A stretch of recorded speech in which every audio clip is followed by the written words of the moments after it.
Welcome, I'm Ijoma Onyato. Tonight, Acting President Yemi Osinbajo swears in Justice Walter Onnoghen as Chief Justice of Nigeria. Federal government finally releases economic recovery and growth plan expected to run for 3 years. Acting President Yemi Osinbajo performs groundbreaking for commencement of work on new Lagos-Ibadan standard gauge rail project. And White House Press Secretary Sean Spicer defends President Trump's travel ban on 6 Muslim-majority countries, insists it'll help keep America safe. And in business news tonight, stakeholders in Nigeria's capital market propose a trust fund to manage and claim dividends as Senate seeks to restore investor confidence. On sports news tonight, Manchester United striker Zlatan Ibrahimovic to serve a 3-match ban after accepting a charge of violent conduct.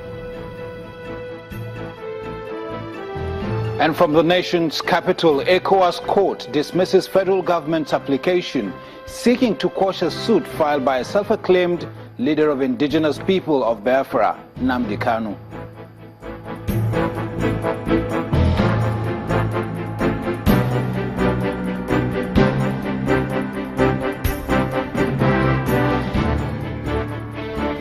We begin with the acting president spelling out the challenge before Justice Walter Onnoghen, who was sworn in today as Chief Justice of Nigeria. The acting president, Professor Yemi Osinbajo, has asked the new CJN to use his position to correct all the wrongs in the bar and the bench. He said that Justice Onnoghen is taking office at a crucial time when all have lost confidence in the judiciary. Our State House correspondent Chukwuma Onnoghen reports. Professor Yemi Osinbajo appears for the swearing-in ceremony of the Chief Justice of Nigeria, Justice Walter Onnoghen, who has been in acting capacity since November 10. Thank you very much. Steps forward for the swearing-in proper following his confirmation by the Senate. I, Walter Onnoghen, do solemnly swear. He signs the dotted lines while the Vice President watches with rapt attention, after which he steps forward for the presidential handshake.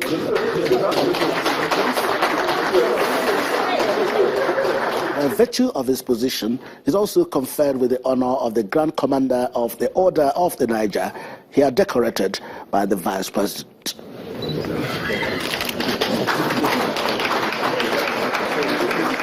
The new Chief Justice pledges his loyalty to the Federal Republic of Nigeria and solicits the cooperation of all arms of government. I pledge my loyalty to the Federal Republic of Nigeria, as you've heard me sworn on the Bible today. I ask for the special grace of God to continue to keep to my oath of office. I solicited the cooperation, fullest cooperation of everybody. There are 3 arms of government. These 3 arms belong to the same government. We should explore areas of cooperation to enable us move the country forward. One fundamental principle is paramount, and that is the independence of the judiciary. The Vice President brought President Buhari's congratulatory message, urging him to use his position to restore people's confidence in the judiciary. My Lord, you assume this position at a crucial time in the history of our nation. It is a time when governments, all arms of government, have suffered loss of confidence from the people of this nation. And it is so also with our judiciary. It is a time when, my Lord, and justices of our courts are called upon to resuscitate that confidence that the people of this nation want to have in the institutions of government and indeed in the judiciary.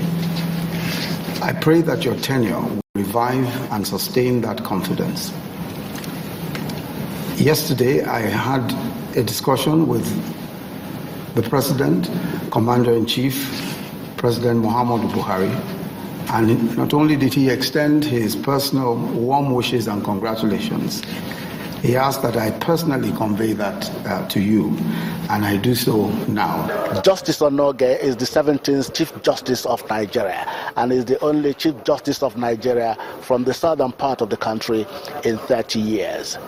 Chukwuma Onwekusi, Channels Television News. Justice Walter Onnoghen started his career on the bench in 1989, rising all the way to become Chief Justice of Nigeria. In this next report, our judiciary correspondent Shola Shoele takes a look at his legal career, culminating in this appointment. The swearing-in of Justice Walter Onnoghen by the acting president of Nigeria, Professor Yemi Osinbajo, has finally laid to rest the controversy generated over President Muhammadu Buhari's delay in sending his name to the Senate for confirmation as Chief Justice of Nigeria. Justice Onnoghen was born on December 22, 1950 in Cross River State. He became a Justice of the Supreme Court in 2005. The position of CJN is one he will occupy till 2020, when he would retire at the mandatory retirement age of 70. As Chief Justice of Nigeria, Justice Onnoghen is also the chairman of the Federal Judicial Service Commission, as well as the chairman of the National Judicial Council, NJC.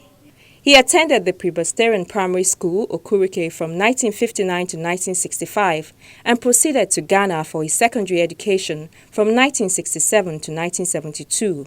He did his A-levels at the Accra Academy in 1972 and studied law at the University of Ghana from 1974 to 1977. He returned to Lagos to attend the Nigerian Law School between 1977 and 1978, after which he worked as Pupil State Counsel of the Ministry of Justice in Lagos and Ogun States between 1978 and 1979. Between 1979 and 1988, he was a partner in the law firm of Effium Ekong & Company in Calabar, after which he became principal partner and head of chamber of Walter Onnoghen Associates, also in Calabar. In 1989, he crossed from the bar to the bench when he was appointed a High Court judge. He moved on in 1990 to become the chairman Cross River State Armed Robbery and Firearms Tribunal. He was there for 3 years. Justice Onnoghen was appointed chairman of the Field Bank Tribunal Ibadan Zone in 1998, and it was from there he moved on to become a justice of the Court of Appeal. In 2005, he was elevated to the Supreme Court. He is well known as one of the 3 justices of the Apex Court who nullified the 2007 presidential election won by late President Umaru Yar'Adua. Under his watch as acting CJN, the NJC took the bold decision to sanction 2 judges, Justice Ugbo Ononogbo of Abia State and Justice Nasir Gomi of Zamfara State, over alleged malpractices. It's also worthy to note that he gave in to the clamor for fresh hands at the appellate courts when he asked the Nigerian Bar Association recently to nominate qualified lawyers for appointment into the Supreme Court. Shola Shoele, Channels Television News. And away from his appointment, the federal government has finally released the much-awaited Economic Recovery and Growth Plan, which is expected to run for 3 years. The Ministry of Budget and Planning, after releasing the document, says the plan went through a rigorous vetting process, including wide consultations and robust engagements with stakeholders from relevant fields. Under the plan, the federal government envisages that by 2020, Nigeria would have made significant progress towards achieving structural economic change with a more diversified and inclusive economy. The plan, which is based on 5 pillars, seeks to focus on tackling constraints to growth, leverage on the power of the private sector, promote national cohesion and social inclusion, as well as uphold core values. Also, the federal government says the ERGP is different from previous plans for several reasons, some of which include being anchored on focused implementation, which is at the core of the delivery strategy over the next 4 years, outlining bold initiatives such as the ramping up of oil production to 2.5 million barrels per day by 2020 and revamping local refineries to reduce petroleum product imports by 60% by 2018, building on existing sectoral plans such as the National Industrial Revolution Plan and the Nigeria Integrated Infrastructure Master Plan, and signalling a changing relationship between the public and private sector based on closed partnership. The ceremonial presentation of the plan will take place when the President returns from his vacation. Now, it was another busy day for the acting president, as shortly after swearing in the new Chief Justice of Nigeria, he flew into Lagos, where he performed the groundbreaking for the commencement of work on the new Lagos-Ibadan standard gauge rail project. Speaking at the ceremony, which took place at the Nigeria Railway compound in Ebute Metta, the acting president, Yemi Osinbajo, restated the federal government's resolve to revive and modernize rail transportation and ease pressure on the nation's roads. Our correspondent Olu Phillips reports. For many years, rail transport system in Nigeria has remained a sector that has defied appreciable growth despite efforts by successive governments. To the glory of God and for the benefit of the great people of Nigeria. Today may be different, as it is not just a groundbreaking ceremony for the Lagos-Ibadan rail project.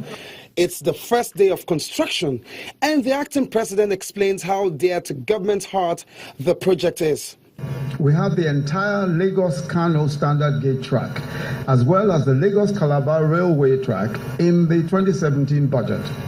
Negotiations on the Kaduna-Kano portion of the track is now completed, and this phase is next in line. We are confident that the National Rail Project will create up to 500,000 jobs and facilitate the movement of over 3.2 million tons of cargo per annum. We have gotten the credit facility, $1.5 billion. We're going to make our own capital funding in full. It's been paid yesterday, Friday. We think about between yesterday and today they should be able to get the money. So we believe that working hard, we should deliver this before the first quarter of 2019, and that will improve business activities between Lagos and Ibadan. It's most definitely one event that has attracted top government functionaries from both Nigeria and China. The one event that should change the narrative of railway use culture, with a derivative of easing the roads of heavy tonnage vehicles and goods. Our proposed Red Line project will breathe a new lease of life into our roads and highways. A direct benefit of this project is that containers and goods from the Apapa ports will now be transported by rail, thereby reducing the number of trailers and other heavy-duty vehicles on our roads. On this one, many seem to be very positive on the impact. Today we are the industrial hub of Nigeria. All of this industry, how do they move their goods? It is through the road. But now with this train that is coming up now, you will see that everybody will reduce their cost of even all their products. It will reduce it. This is just one out of those projects that are going to be flagged off this year as far as the rail system is concerned. Of course, all this wouldn't have been possible without a proper legislative framework which we have provided. There are moves to repeal the 1955 Railway Act and have it replaced with a document that supports private involvement, as such participation has produced in various sectors of the economy. If 2018 happens, with the corresponding economic spin-off, then it could be safe to say that government has found a protracted answer to speed rail transportation and a viable alternative to the overburdened use of road infrastructure. Olu Phillips, Channels Television News. In part two, after the break, contractors battle to complete renovation work at the new terminal building of the Kaduna Airport, hours to closure of Nnamdi Azikiwe International Airport, Abuja. Do stay with us.